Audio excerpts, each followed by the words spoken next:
Okay, so I'm back. Awesome. You know, I'm going to learn a lot. It's going to be downloadable, not going to cost you a dime. Anybody can use it. Do what you want to with it. These rods are actually really strong. You know, racing's kind of like a battle, okay? Got the thick flange on it. You always want to come armed for more than what you need. What this number actually represents, we'll all learn. So you got to love graphs. That's great. And I'm going to let you have that spreadsheet. So the question is, boy, I can't talk. But that's going to keep me running all season. Push a button. It's free to subscribe. Okay, hi everybody, and welcome to episode 1 of our Spridget race engine building series. That little mashup I put up at the front of this video is supposed to give you some clues about what I've packed into this first episode. Now, I know this is a long video, and 40 something minutes long. I'm not quite sure where it's going to end up when I finish editing it, but stay with me. I know it's kind of like when I'm putting this together, I have to think about who's the audience, and the audience is like broad. So I've got stuff in here for beginners. I've got stuff in here for, it may be a lot more experienced folks than me, okay? So I think the whole point of this exercise and the whole hope for my channel is for everybody to learn something, including me. So we're going to talk about this video is kind of in like 2 or 3 sections. So if you want to think about this, and then if you don't like something you want and you just want to skip forward, that's awesome. I have no problem with that.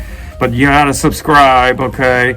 But it's really like 3 different sections. It's just about kind of all the decisions you have to make to start, like when you're going to build a short block. Okay, so I've got 3 engines I'm preparing. I'm getting them ready to go to the machine shop. I've kind of got them apart at this point. And so I'm going to walk through kind of a lot of the decisions that I'm starting to make as a part of that. And then I'm going to show you kind of my thought process about how I go about making those decisions. And then I'm going to show you my engine build. And I'm just going to kind of walk you through that in 3 different segments. And it includes a thing I'm going to give you. And you can skip forward to this if you don't want to see all the beginning stuff. You can skip forward to that. It's somewhere around halfway through the deal where I'm going to show you my spreadsheet. It's a worksheet that you can use. I've got a downloadable link in the description. You can get it right now if you want to. But hey, man, don't take the spreadsheet without subscribing. So it's kind of one of those things. That's like a give and take. So subscribe, and you'll end up at my website, which is basically just a place where I'm hoping to just park a bunch of things I can download to you over time. So stay with it. Let's get started. Let's talk about engine building. See you on the other side. Run. So this is part 1. It's about making choices and the compromises they come with, and some of the initial decisions. So here we have a block, one of the blocks I took apart. And the first decision is to basically think about the main caps. Am I going to use the stock main caps, or are we going to use aftermarket main caps? The next decision is about the crank. Are we going to use an aftermarket crank or the stock crank? And then there's flywheel decisions and maybe even clutch decisions, but mainly at this point we're going to make flywheel decisions. And so there's a lot of things you can get overwhelmed with, okay? And then, what rods are you going to use? Okay, use the aftermarket rod. You're going to use the rods that you have at hand. What cam are you going to use? What piston are you going to use? If you're a beginner in all of this, these decisions can be quite daunting. You don't quite know where to go.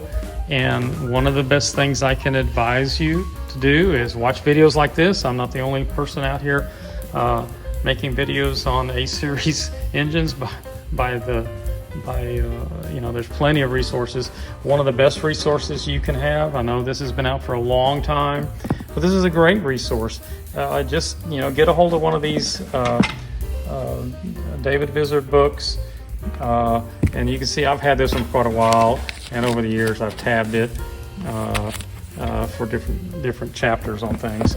But I still, to this day, after building many engines and racing for a long time, I still refer to that because there's no way to take everything in. But it's just a great way to learn. So the question is, how do you make those decisions? Because it affects a lot of things. You do have choices, so let's talk about that for just a moment in some level of detail. On the blocks, you know, there are a lot of blocks out there still to be had. These were sourced.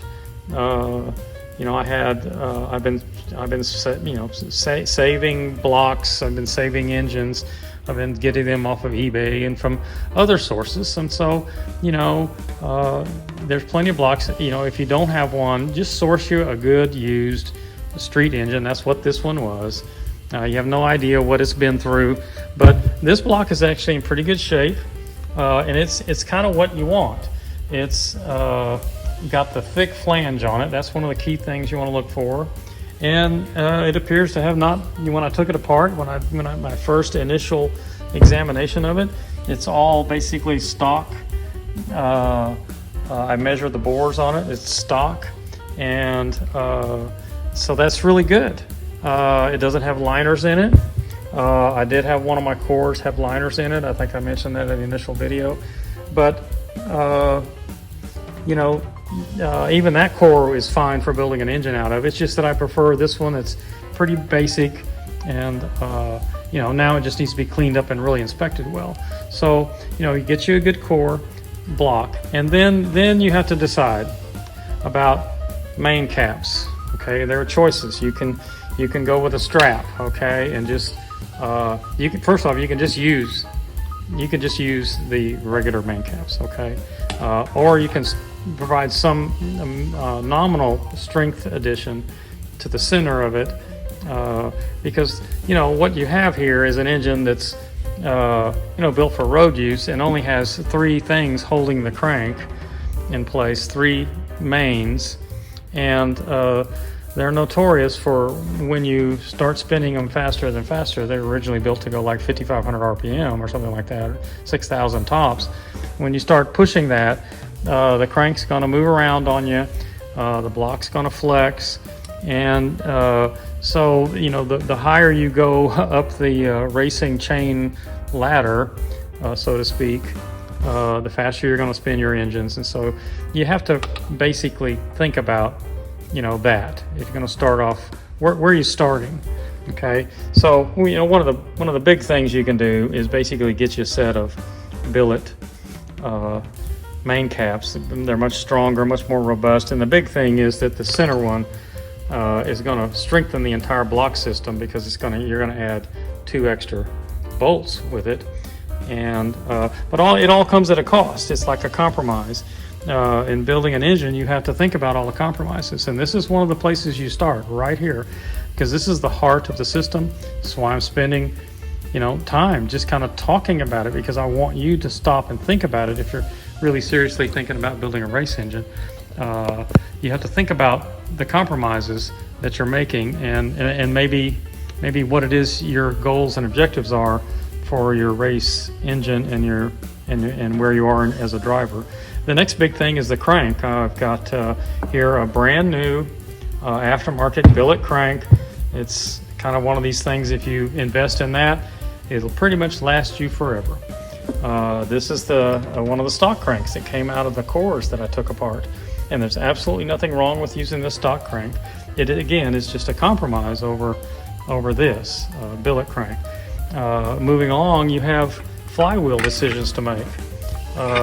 What flywheel? Am I going to use this stock one, or am I going to use this Tilton one that weighs like a quarter of what the stock one weighs? Or there's things in between, like here's another one from MED. It's very similar to the stock one, but it's a lot lighter, and it's robust, and that's actually a really good flywheel.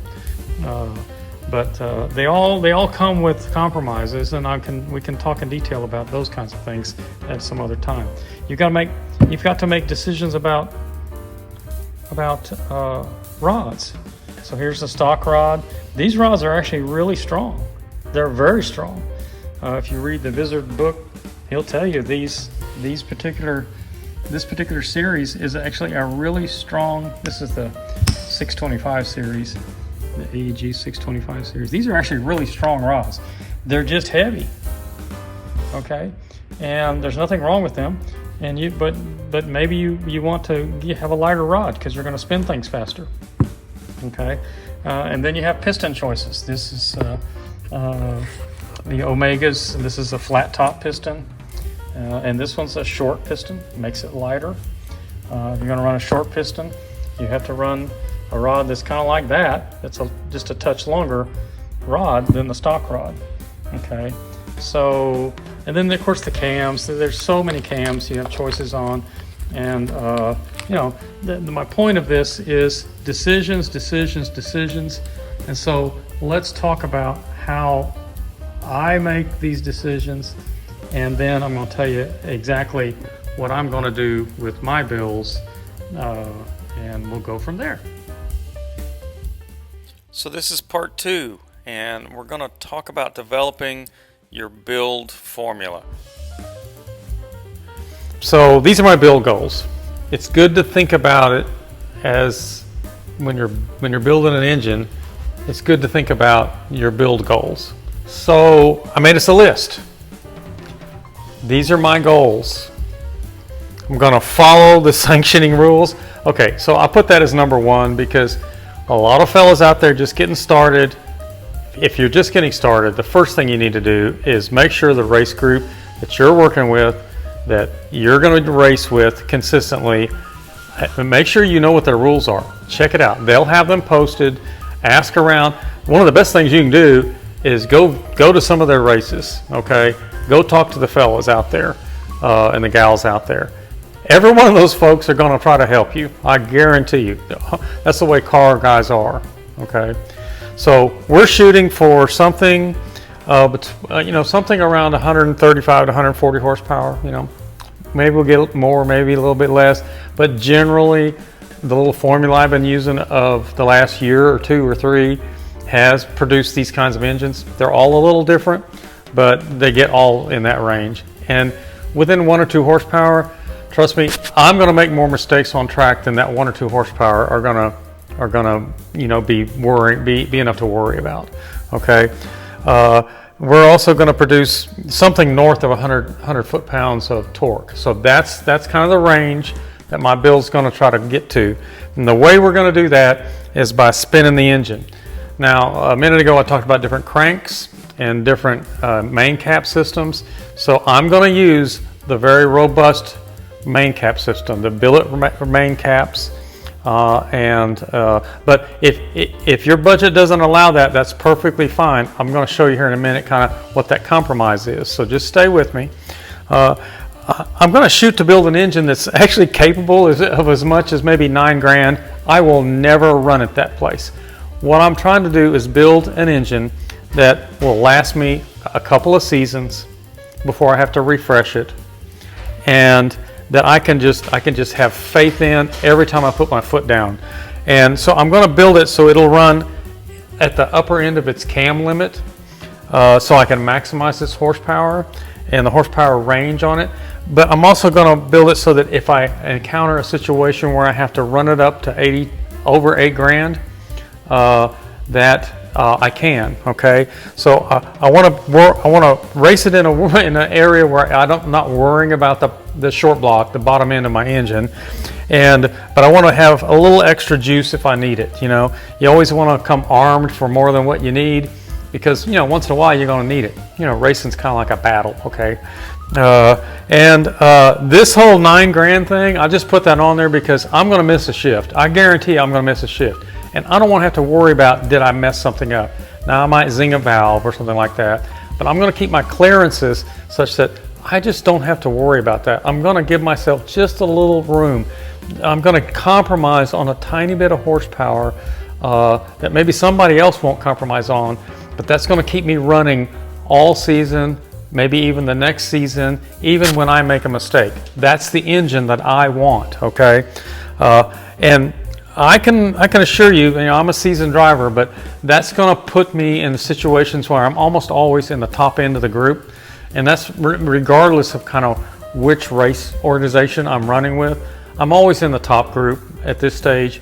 Part of it is my skill. I've got a lot of lap times everywhere. I've been racing for quite a while in lots of different venues, but part of it is also having an engine that I can count on and be consistent with, and that I can get out there and make laps in, and I'm not breaking down, I'm not having problems. And I want it to run, you know, multiple years actually. That's my goal, is to not have to refresh the engine until, I usually clock them out. I'm going to talk about that at some point. I usually clock them out at 50 to 60 race hours, but we'll talk about that another time. So what are the compromises that we're making? And I got a little flip here. How about that? I can use a flip. Awesome. So the compromises we're making have to do with dollars and time. Okay. So I made us a little graph. Okay. You got a lot of graphs. All right. So here we go. On this scale, we got dollars. And on this scale, we have horsepower. So the red curve, to match the red scale here, as your dollars go up and your horsepower goes up, basically it kind of goes exponential on you. Okay. Now, if you look at my scale, I've tried to scale this manually to within the range of these A-Series 1275 engines, whether you're running a Mini Cooper or whether you're running an inline engine in a Sprite or a Spridget, it doesn't matter. When you have a naturally aspirated race engine, there's only so much you're going to squeeze out of it. And you know, maybe somebody's out here making more than 150 horsepower. That's fine, but they're living right on the edge, and they've invested a great deal of money. Okay, so the other curve I've got is this black curve, and it kind of goes down. This is my race seasons. This is kind of the way I think about it. I want to build an engine that will last, you know, 2 or 3 seasons. Really 1.5 to 2 is where I'm shooting. Okay, and so what happens is, as you increase horsepower, your number of seasons that it'll run kind of runs out on you. Okay, so let's say we're going to live out here. We want to get more than 150 horsepower. We want to live right on the edge. Well, that may be an engine that costs you a bunch of money, but may only live a few races, maybe even just one race. You know, these guys that come out there with these monster motors, they better get everything right, and they better treat it right.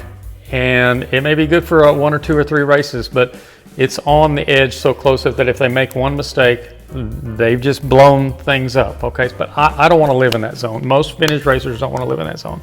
You could also be over here on the other end of the zone. Okay, so let's kind of put this in a bucket here. If you want to run a stock crank and maybe even just stock caps, or maybe put the little strap on the center cap to strengthen the center, that's a pretty inexpensive thing to do. You don't have to do any big machining. You don't have to line bore it. You can just go with it as it is. That's going to save you a bunch of money.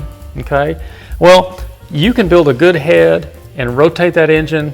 It's going to be less RPMs. I would limit that engine to like $7,000. Okay, I would really live in the lower end, and that's one of the reasons why you don't get as much horsepower, is because you're just not spinning the engine as fast. Okay, it's like a pump. You got to put air and fuel in it, and the more air and fuel you put in it, the way you do that is you spin it more. Okay, more rotations per minute, and more capacity to move air. It's just, that's all. It's that simple. So, but let's say you live in that end.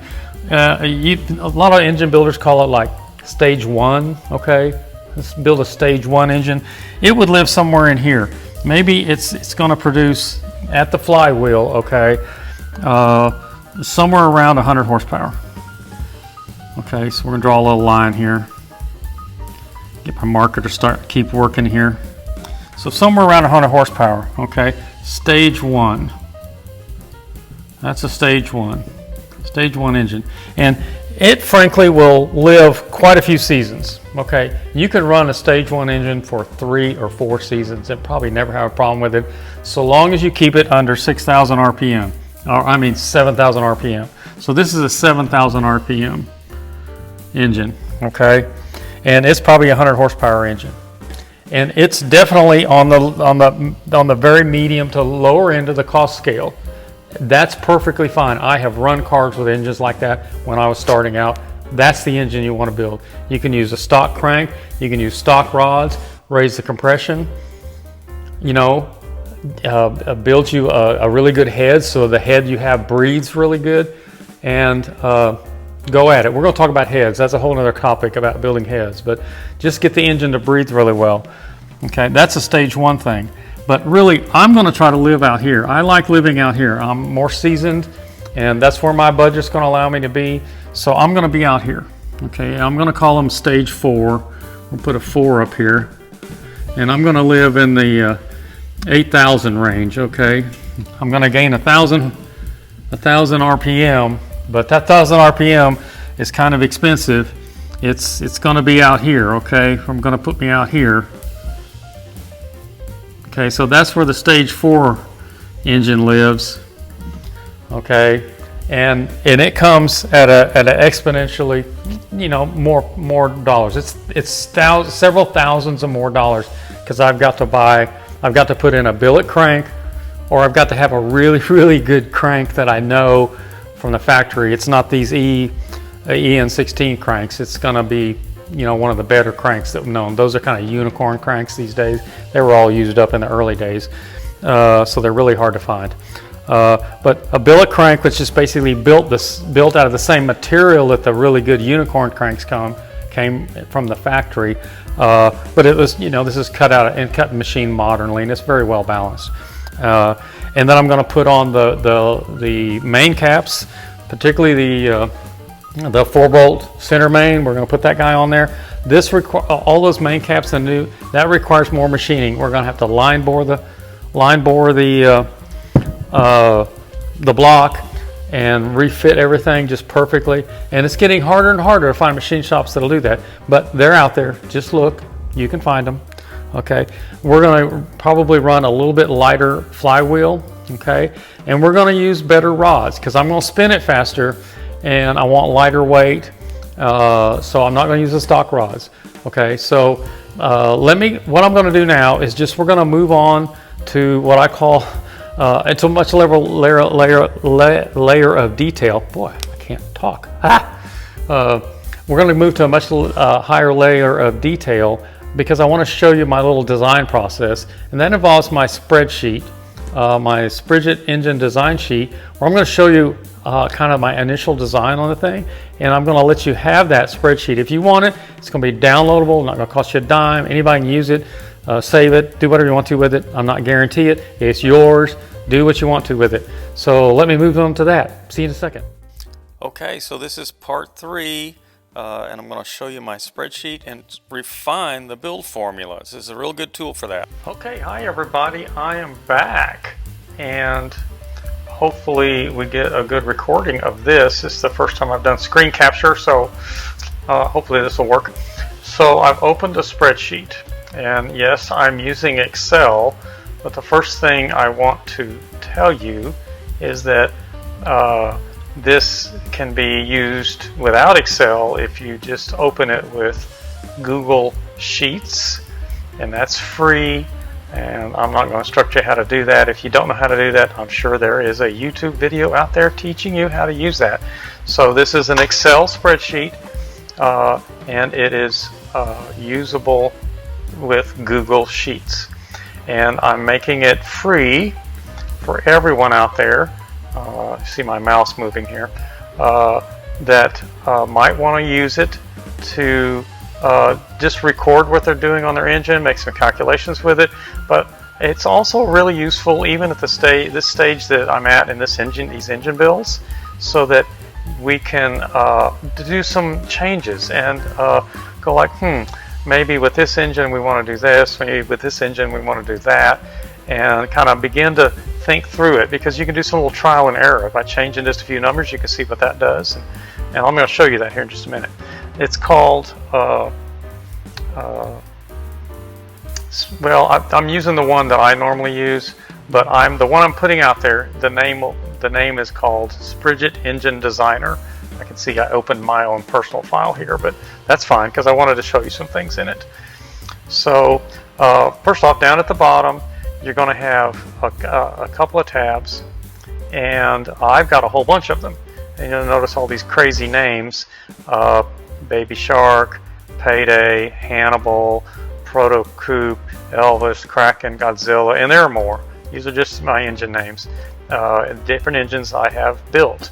And so there's a tab for this engine name, and then there's one that's got the math in it. then you can just ignore that one. That's just some behind the scenes stuff. But if you want to look at it, that's fine. Look at all the math on it. And what this does is it provides you a way to calculate not just compression ratio. We're going to calculate something called dynamic compression ratio, but it allows you to put all your measurements in. So let me just give you the layout here. You've got a kind of an input area, and everything in yellow is what is the data you need to input to get appropriate output. I've got a little note area over here. This one, this is just a place to capture notes. Okay, that's all that is. And so this example we have up here is one of these 3 engines that I'm building. I've named them Hannibal. Let's see, 3 names are Baby Shark, Payday, and Hannibal. So the one we're looking at right now is Hannibal. And I just made a little note in here what it is, and I put in there this plus 20 engine. So that's a 20 over engine. Okay, and 1275 is in quotes because it's actually more than that. So, and in here you can put in all of the things that you need to calculate your compression ratio, your displacement, your quench, and then over here you're going to get a number called dynamic compression ratio, and that's an important number too. Almost everybody lives in this world where we talk about compression ratio at the racetrack. Everybody go, well, what kind of compression ratio are you running? Oh, I'm a 13.5. Oh, I've got so-and-so's got a 15:1. Okay, well, I'm just here to tell you that's a good number to talk about and to think about and to use, but more importantly is the dynamic compression ratio. That's where the things are really happening, and I may take some time to briefly explain it here, but I'm going to tell you that number needs to be under 10, otherwise the engine gets pretty unhappy. Doesn't mean you can't run it over 10, but you know, I prefer mine in the 9-ish or high 8s range. So, and you can YouTube dynamic compression ratio, and I suggest you do that. I'm not going to be a teacher of that, but I might include that at some point. So let's just talk about what's here and how to use this at this stage of where we are. So we have the bore, 2.8. Well, okay, the stock bore on a 1275 is 2.780, so that's 20 over, okay, to 2.8 inches. By the way, everything on here, if I talk about my engines, and we got some people here that are not used to, or they're out of the U.S., I know here in the States, we run on 110 octane fuel, okay?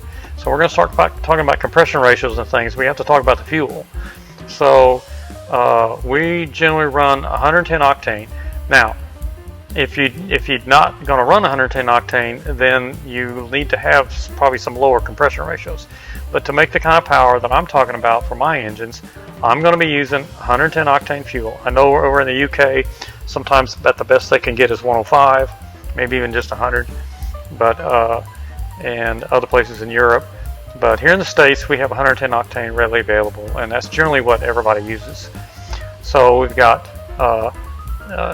back to the input area here. We've got a 2.8 bore on this Hannibal engine. That's 20 over. I put in the stroke. That's stock stroke. Put in the rod length. That's stock rod length.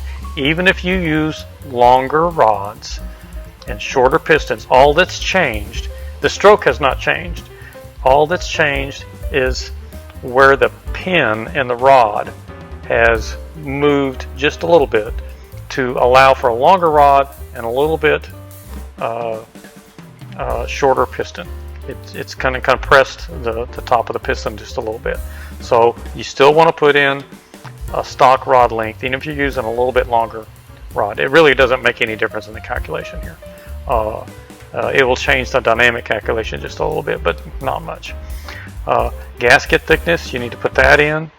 And this is where you have some control, because there's a lot of different gaskets out there right now. The good old standard black BK gasket that lots of people use, and is still a very good gasket, is 0.04 inches thick, okay, 40 thousandths thick. You can get good kinetic gaskets. I have adjusted my compression ratio by changing my gasket thicknesses, okay? You've got the gasket bore. That's different than the bore of the cylinder. It's usually bigger. It better be bigger. Okay, it better be bigger than the bore of the cylinder or the piston. Otherwise, you're gonna have a problem. The deck height. Okay, now what this is the amount that the deck is above the piston. Yeah, another way to say that is that's the amount, the distance that the piston is below the top of the deck.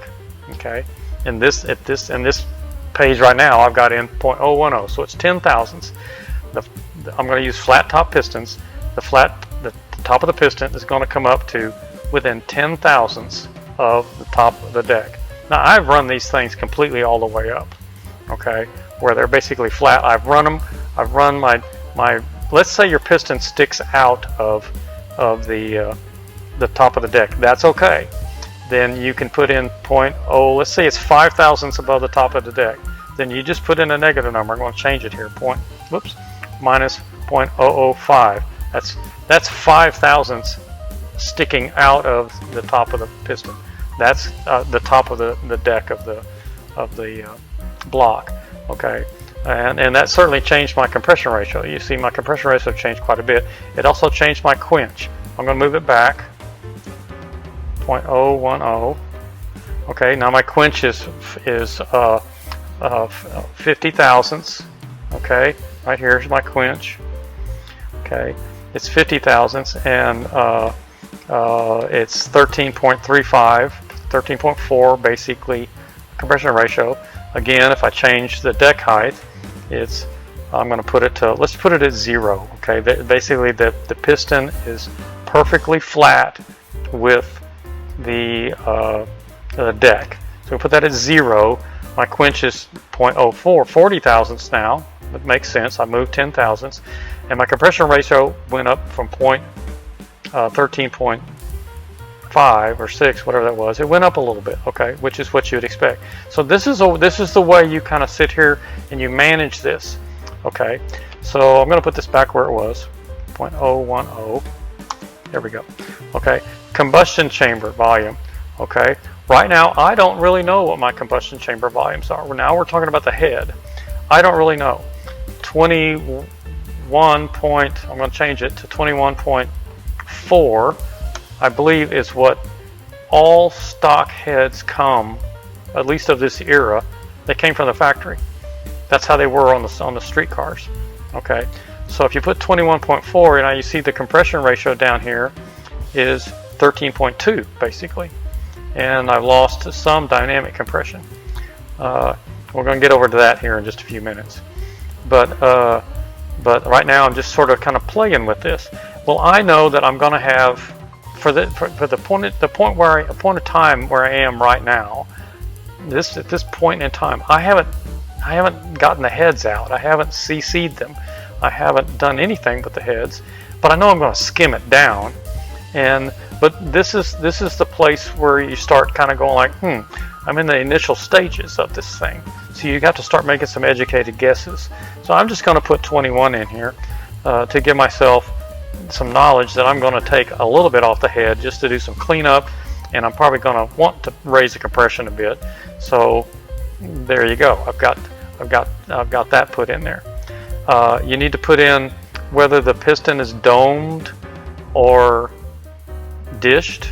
Okay, well, I always run flat tops pistons, so that's 0, but some of you might have a bit of a dish in it, or I've seen some fellas machine the top like a pocket, okay, because their clearances were off. Well, you could put that pocket in here, you know, figure out the volume of that and put that in there. I always put 0 because I always use flat top pistons. Piston diameter. Now this is the very top of the piston, above the first ring. So I just get out a set of calipers and I measure it and I put it in. Okay, it needs to be smaller than the bore. Okay, now that's not your official piston clearance. That's actually measured off the skirt of the piston. We'll talk about that when we get around to building the engines. But you measure the top of the piston above the first ringland, and just measure it, put it in. You need to know that. And this is just because it controls part of the compression. You have a gap. There's a volume between the top of the piston and the bore of the chamber, or of the bore, the bore. That's what I'm trying to say. There's a gap between there, so between the piston and the bore, and you need to know what that is, because that's a volume, and it changes the compression ratio. And then you need the piston to ring, so you need to know how far down the piston that gap is, and I measured it, and it's 0.2 inches. Okay, and then you need something called the cam closing angle. So I'm going to show you here momentarily on a cam sheet. I'm going to insert that right here. Okay, hi everybody. I wanted to show you where to get that cam closing timing angle. I think that's what I called it on the spreadsheet. What that represents is a number you can get off the cam card or the cam sheet or whatever. Right here I have is a cam I'm going to use in this particular engine. This is the Hannibal engine. It's you can see it laying here. I acquired this cam from it's a Piper cam, but it came from MED Engineering, and at some point I'll talk to you about those guys. But what you want to do is get the inlet valve closing angle, okay, and it's specified right here on the cam sheet. So that's what you're after. This is a 320 duration cam and all the other specs you can see. But what this number actually represents in the dynamic compression ratio, and I'm going to show you actually how to measure this in the engine to be sure everything's happy. Down the road I'm going to show you how to measure that. It represents the angle at which the inlet valve has closed on the compression stroke. The piston is rising, okay, and as the piston is rising, the inlet valve is closing at the same time, and at some point the inlet valve is completely closed, but the piston has already made some of its stroke. And so this is why the dynamic compression is so important, because this is the actual true compressed volume that you're going to have, because until that inlet valve closes, you don't know what your compression really is. It doesn't start compressing until that valve closes. And so this one says it closes at 84 degrees. That's why static compression is always a little bit off, because every cam is different. Every cam has a different closing angle, and that will affect the performance of the engine. It affects the efficiency of the compression and ultimate burn of the fuel. So this is actually a more important way to look at this. Anyway, that's where you get the number. That's what I want to take a little break and show you that. You'll find it on your cam information. It's the inlet valve closing angle. Okay, so now that we're done that, then you've kind of got a calculation here. Okay, you've got an engine. You've got in this case, the total displacement is 1312. Okay, it's not a 1275 anymore. You went 20 over, so it's 1312. Okay, and it's got 13.4 compression ratio. Okay, well, I just know from experience I need to live in this world. I need to live in a world where my quench is pretty tight.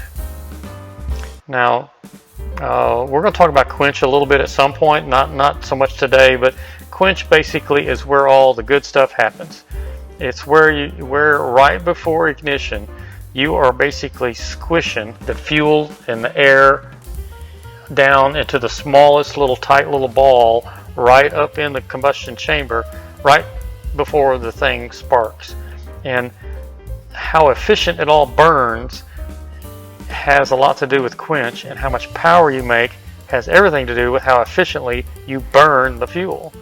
So you need quench numbers that are really small. And I would encourage you guys to learn what quench is. Just Google it and start reading about quench.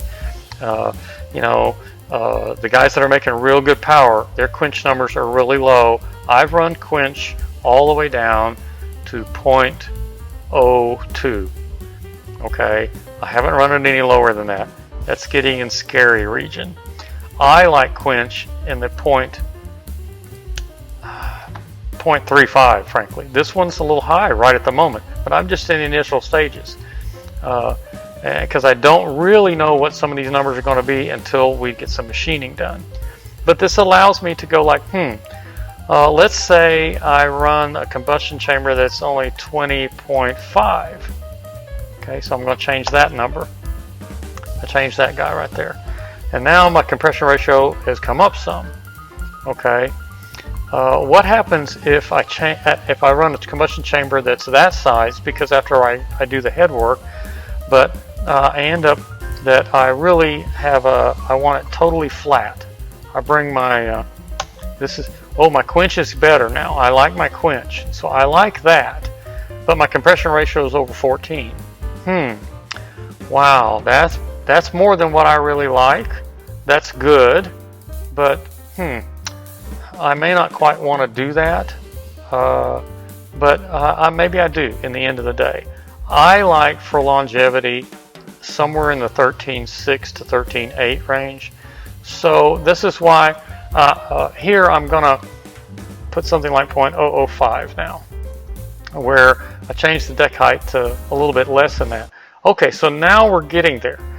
This is a number that I really like, that makes good power. I just know this from experience.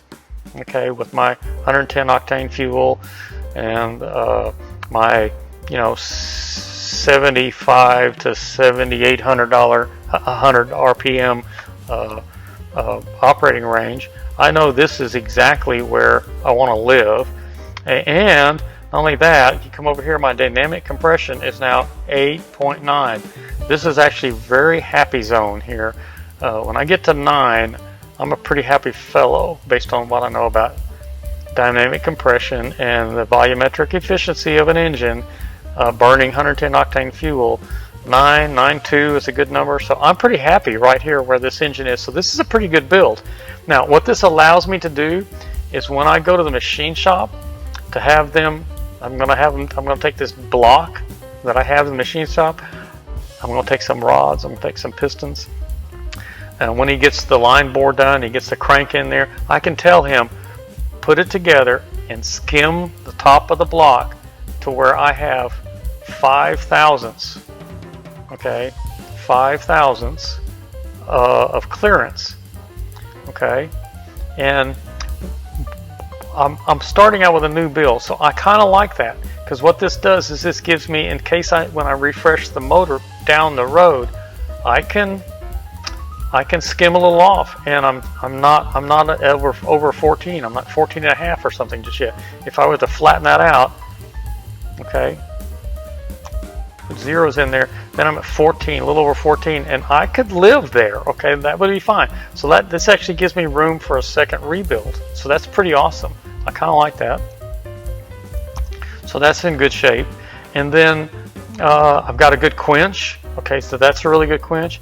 And I know about where I need to shoot for on my combustion chamber volume. So, okay, so this gives me some really good operating parameters, and I'm kind of liking what I'm feeling there. So I think I'm just going to leave it alone at that. But my point of going through this with you is to give you an idea and kind of talk you through this and give you a tool so that you can do this. You can sit at your computer and you can play around and you can go, I'm thinking about this. This is how my block was. These are my numbers. This is the gasket I've got or I'm wanting to use. This is the head I have. Sometimes you have a head, and I've had plenty of heads that I've picked up over the years, and this CC number was 19.1. Oh, okay. Well, now I got to go in here and adjust these other ones to get back in my happy zone. Okay, because the numbers got crazy. So it allows you gives you a tool to do all that. And I hope this is useful to you, all you fellas. And I don't guarantee anything, But I've been using this spreadsheet for a lot of engines, and it's working really well for me. If you just don't monkey around with the formulas, it'll work. If you monkey around with them, you're on your own. So do what you want to with it. Okay, everybody, thanks for watching. I'm going to end on that note and look for episode 3. And don't forget, push the button. It's free to subscribe.